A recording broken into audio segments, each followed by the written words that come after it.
Hello, and thank you for listening to The History of World War II podcast, episode 306, General Slim Regroups, General Stilwell Retreats.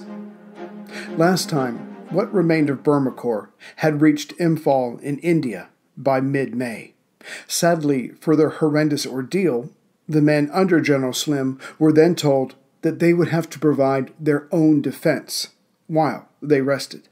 Fortunately, relatively speaking, the monsoons had arrived, so if the pursuing victorious Japanese wanted to continue the fight, they would have to take on more than just Slim's multinational force. A reprieve of a kind, it seems, was given to this latest defeated British-led force, which is more than can be said for most of the other Allied troops of Southeast Asia, now being held prisoner by the Japanese Empire. So as Burma Corps set up tents and settled in as best they could, they were to be reminded of an old military maxim: it can always get worse. First, their provisions, weapons, and equipment were meager, had been meager during the short war of Burma, which partially explains their defeat. But they were to find out Calcutta, 1,000 miles away, wasn't much better. Indeed, all of India was lacking in material, with tens of thousands of superbly trained Indian troops being stationed or on active duty outside of their own country.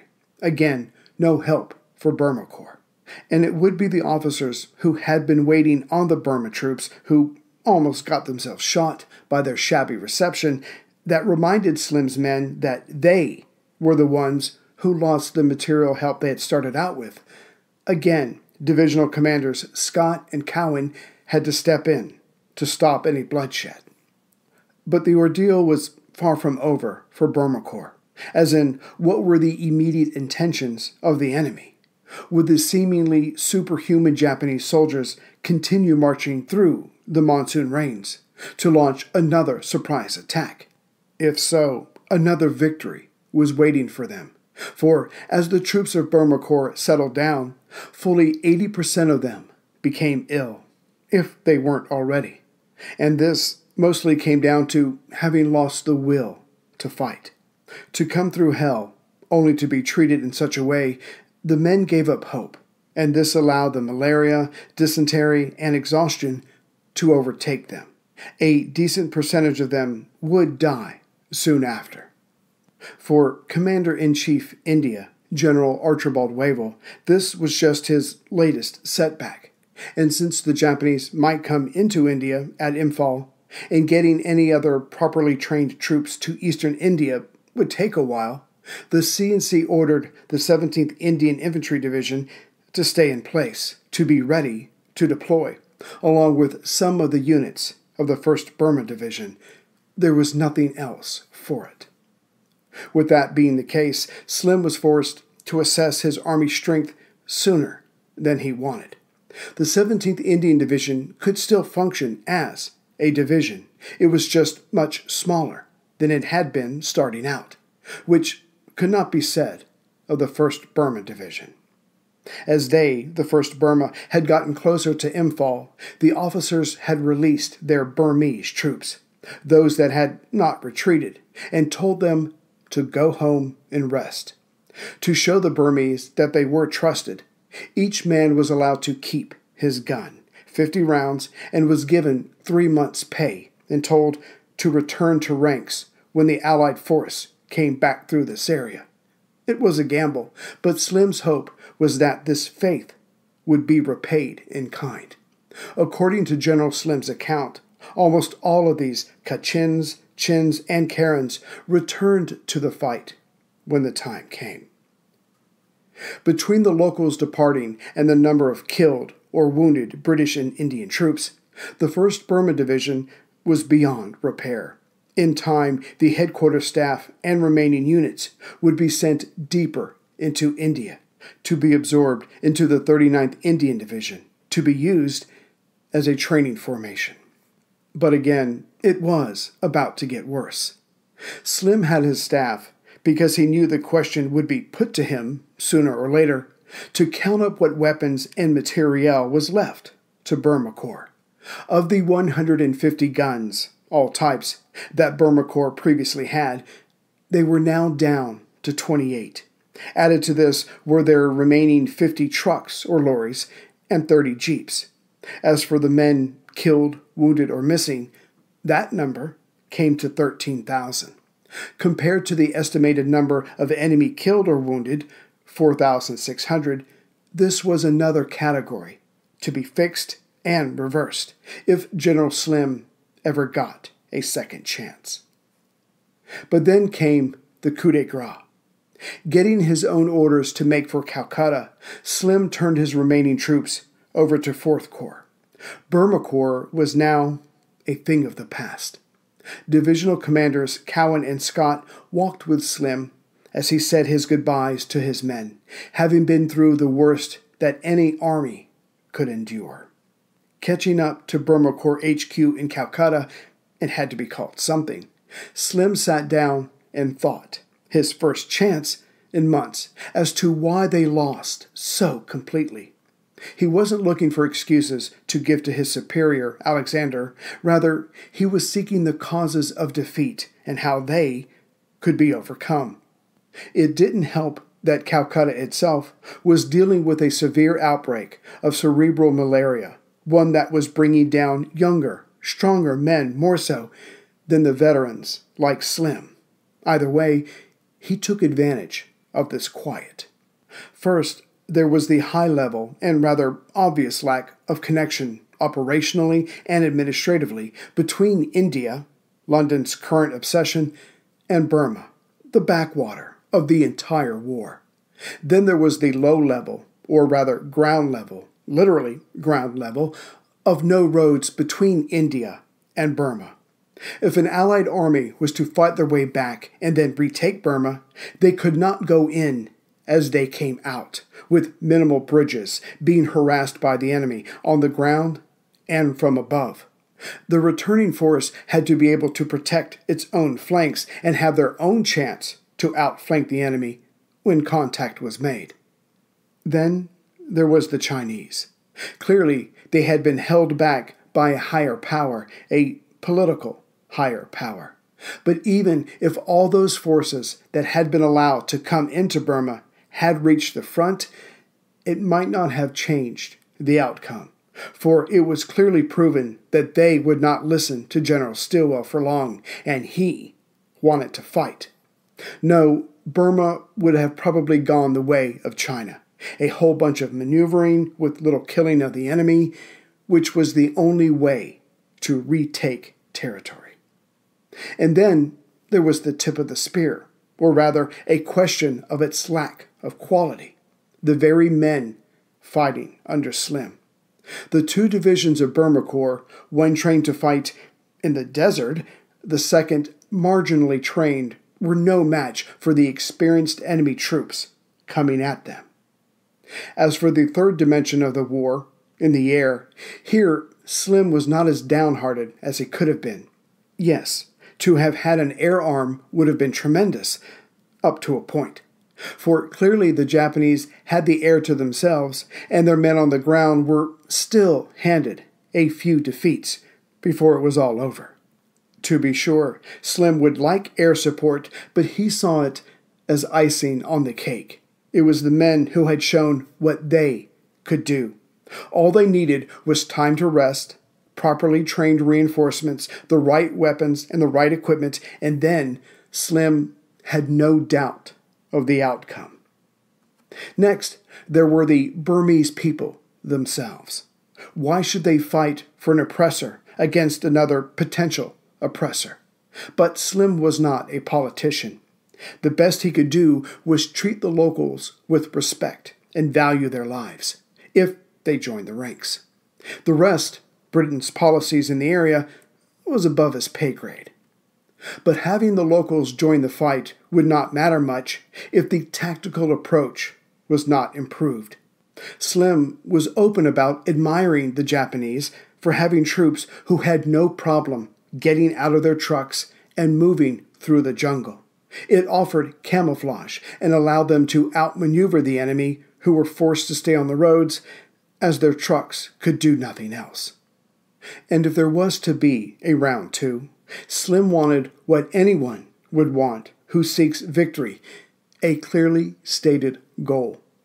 This, more than anything else, can motivate people as they know what they are working toward, and it helps with morale versus a vagueness of continued battles and retreat. Then came the big question: how to defeat Japan's go-to method of victory, the roadblock. For now, Slim did not have enough troops to spread out his line to catch the enemy when they sent infantry running to a point behind the main fighting line.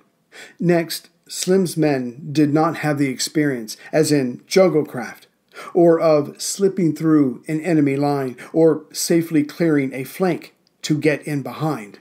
This required practice as well. But even this early on, General Slim's mind was bringing the various problems together and finding that some of them, if properly treated, could solve other problems. For example, to move off of the road. By not relying on trucks, this would make his troops' movements less predictable. Next, if he ever got a few planes together, which Harold Alexander was working on, then surely they could drop supplies, making a future foray into the jungle that much more possible and independent.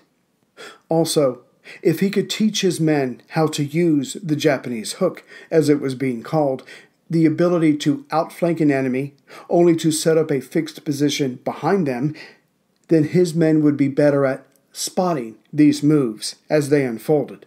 For it was much preferred to take on the Japanese as they tried to set up, rather than after they were all in place.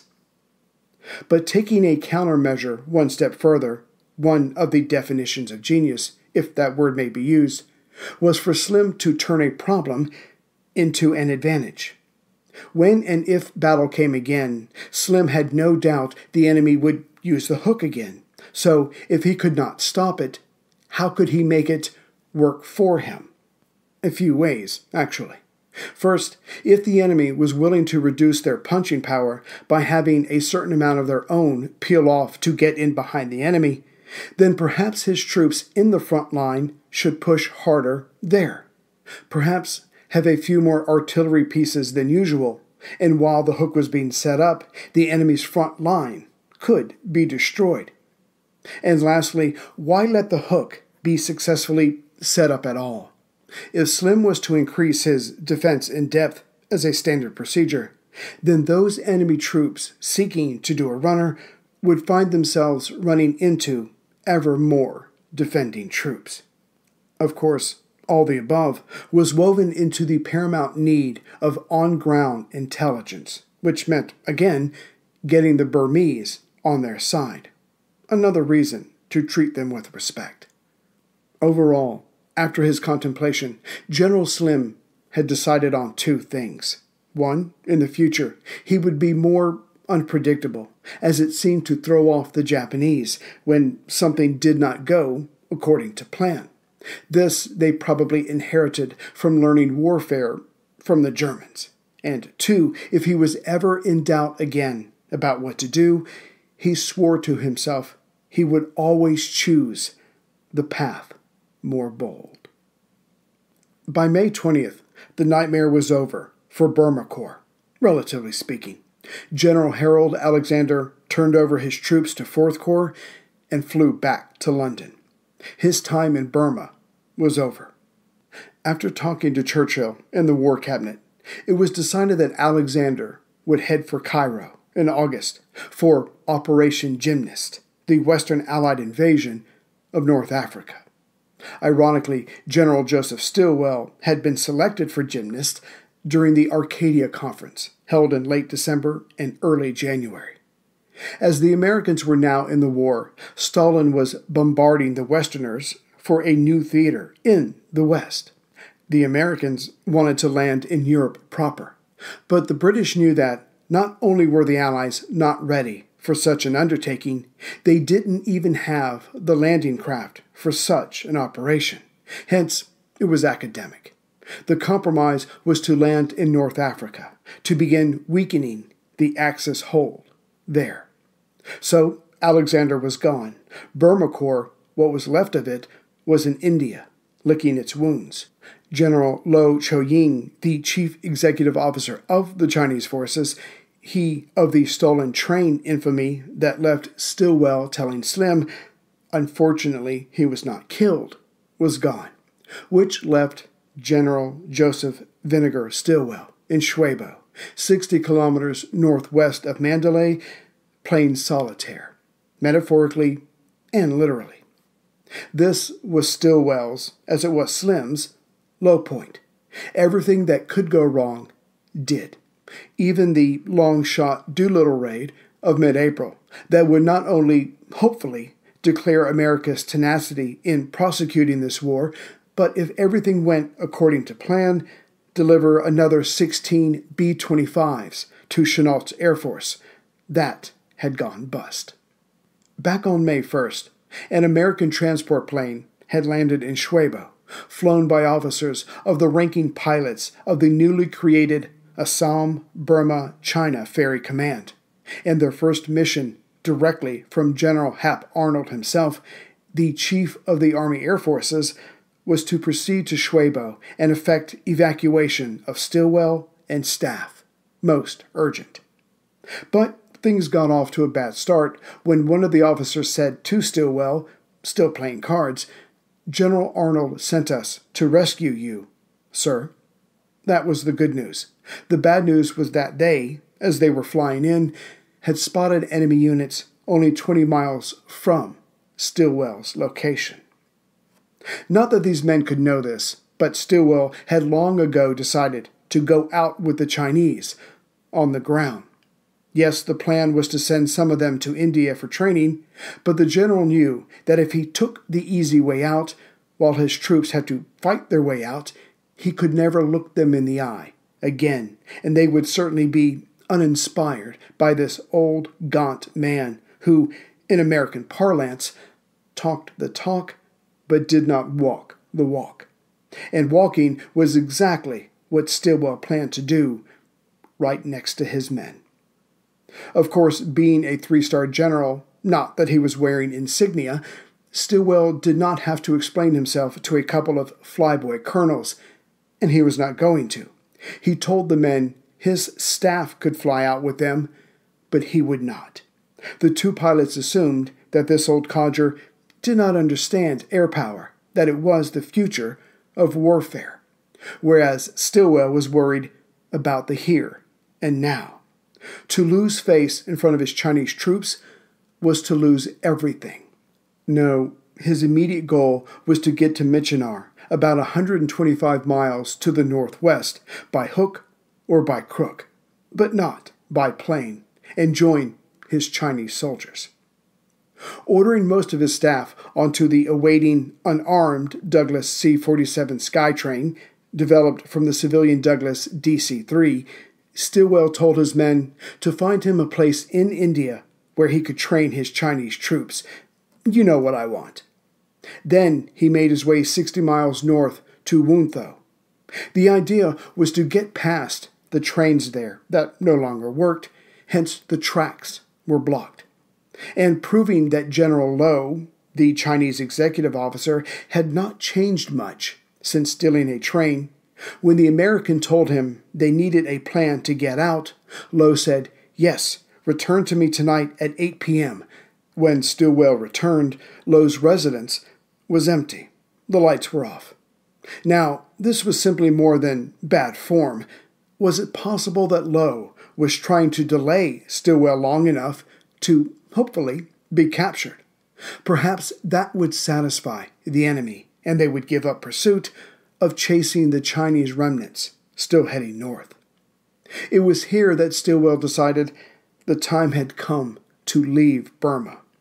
What little Chinese control there was of the area was breaking down fast. So he would either make for Michinar, about 200 kilometers north, or head west to India. By this point, the American general had with him a mishmash of vehicles, mostly on their last legs and about 100 people.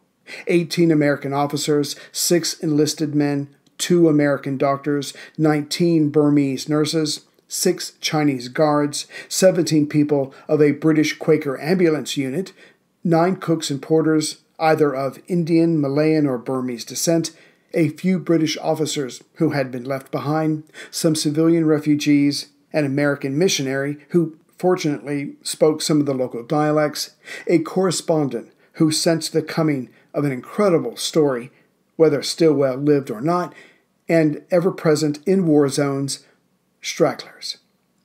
All things considered, Stilwell decided it could have been worse, for General Alexander had ordered a retreat and not a surrender, as had happened at Singapore and other places.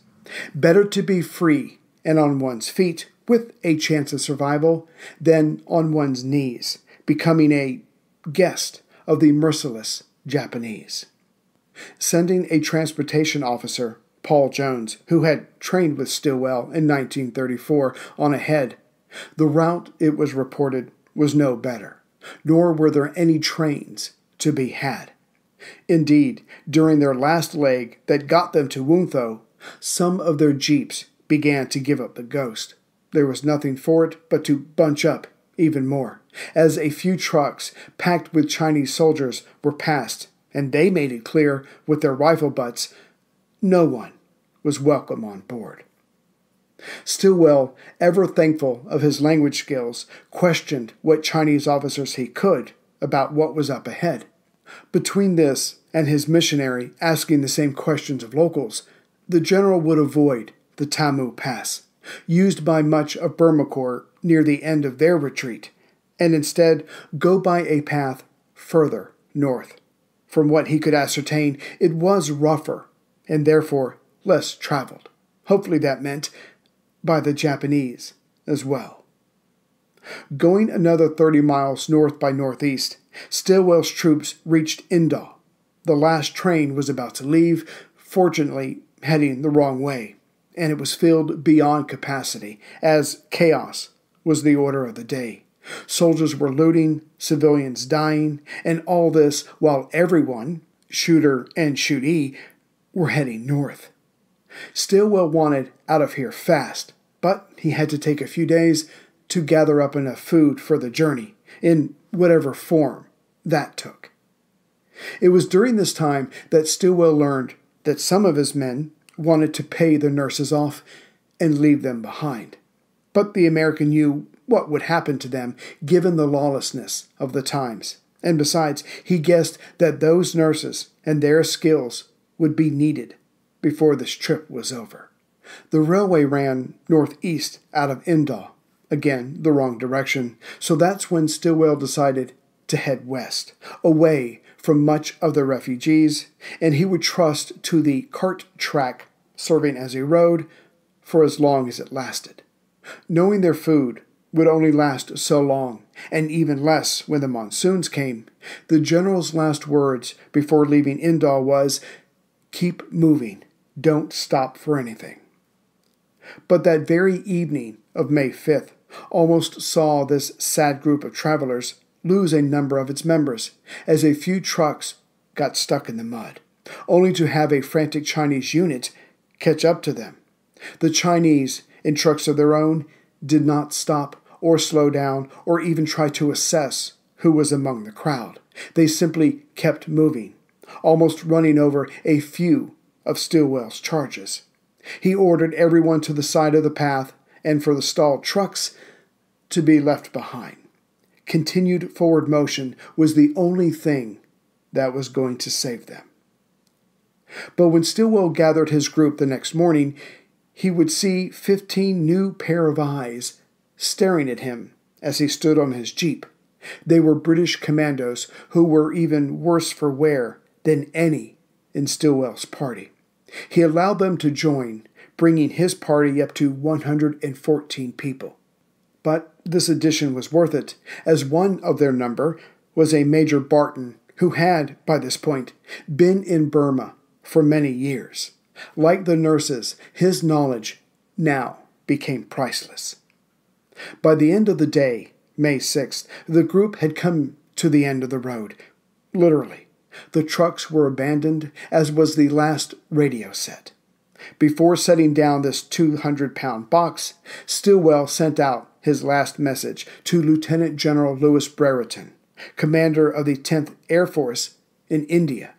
He was currently getting the air unit set up while building an air route to China. It stated Stilwell's location and his course, that his group had little food and surely would find none until they reached India.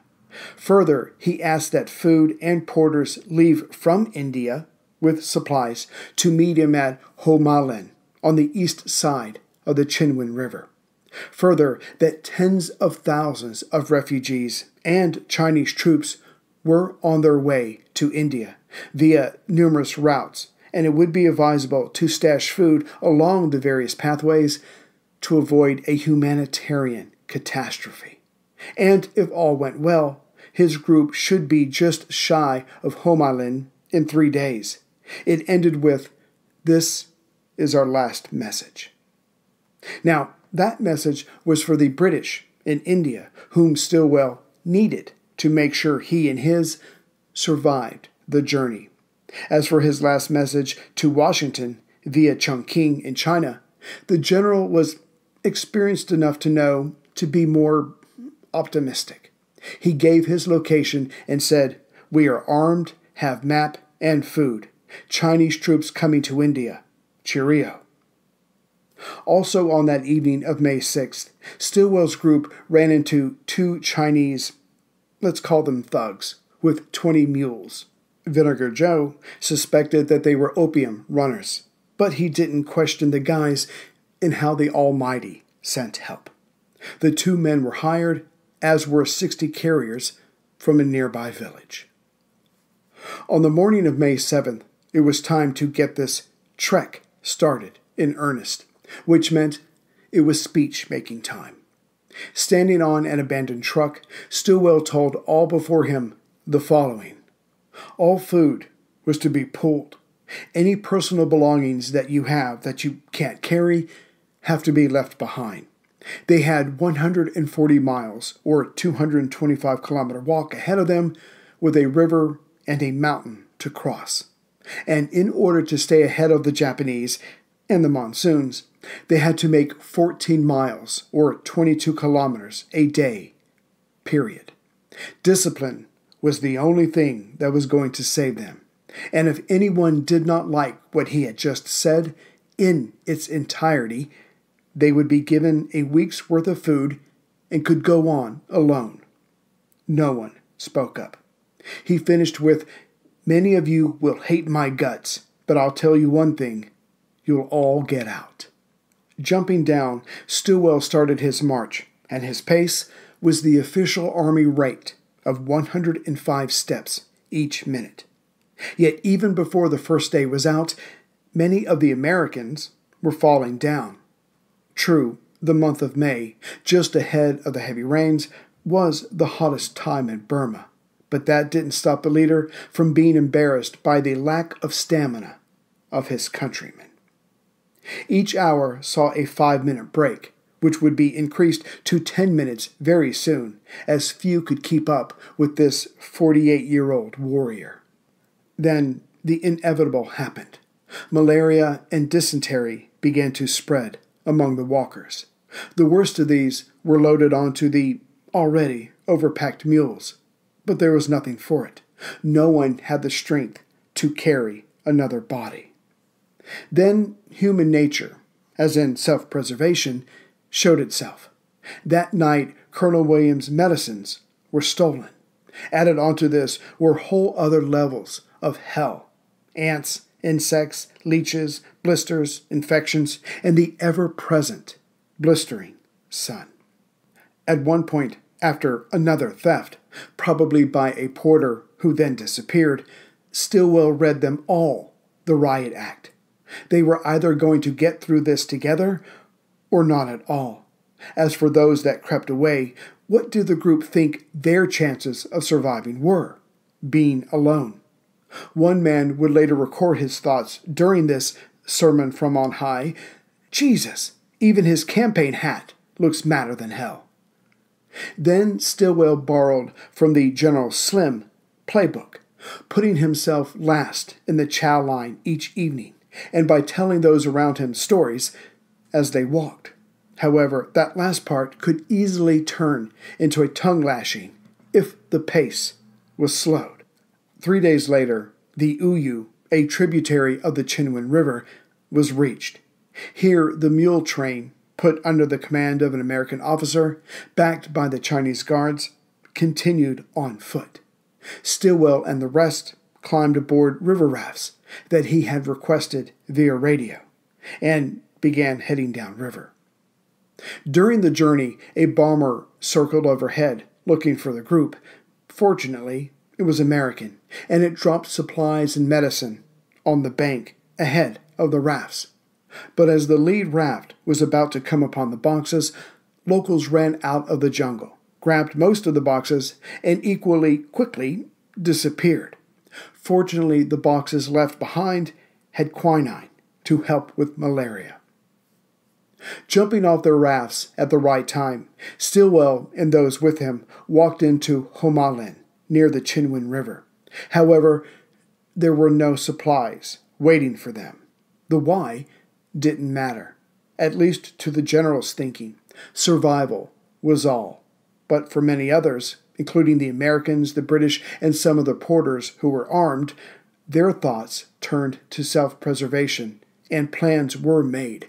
Vinegar Joe could see it behind their eyes, and hoped that good news would come soon to stave off a mutiny. It did, in the absence of enemy troops as they crossed the Chinwen River.